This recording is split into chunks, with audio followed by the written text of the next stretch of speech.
আসছে ঈদে শুধুমাত্র এই একটা মশলা যদি আপনি বানিয়ে নেন, তাহলে গরু, খাসি, মুরগি, বিরিয়ানি, কাবাব, রেজালা যেটাই রান্না করবেন সেটাই হবে অসম্ভব সুস্বাদু। আজকের মশলার জন্য এখানে নিয়েছি এলাচ, দারচিনি, লবঙ্গ, বড় এলাচ, স্টার অ্যানিস, পিপুল। এই মশলাটা কিন্তু বেশ ঝাঁঝালো, তাই বুঝে দিবেন। সেই সাথে দিয়ে দেবো সাদা গোলমরিচ, জয়ত্রীর ফুল, আর দিয়ে দেবো কালো গোলমরিচ।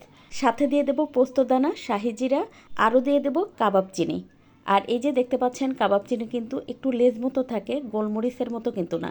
সেই সাথে দিয়েছি শুকনো মরিচ, গোটা জিরা, গোটা ধনে, তারপর দিয়েছি মৌরি, আর দিয়ে দেবো হচ্ছে জয়ফল 2টা। সেই সাথে তেজপাতা ছোট ছোট করে কেটে মিশিয়ে নিয়ে এবার বড় মশলাগুলো একটু আলাদা করে নিয়ে 1 মিনিট মতো চুলায় প্যানে দিয়ে ভেজে নেব। এতে করে বড় মশলাটা সুন্দর করে ভাজা হয়ে যাবে। তারপরে 1 মিনিট পরে কিন্তু এই ছোট যে মশলাগুলো ছিল সেটা দিয়ে আরও 1 মিনিট মতো ভেজে নেব।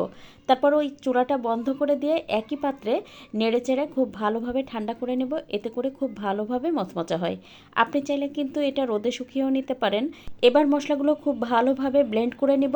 আর এটার কিন্তু পরিমাপ সহ আমার একটা বড় ভিডিও দেওয়া আছে, চাইলে কিন্তু আপনারা সেটা দেখে নিতে পারেন। আর ঈদের আগে এই মশলাটা বানিয়ে কিন্তু চিন্তামুক্ত থাকতে পারেন।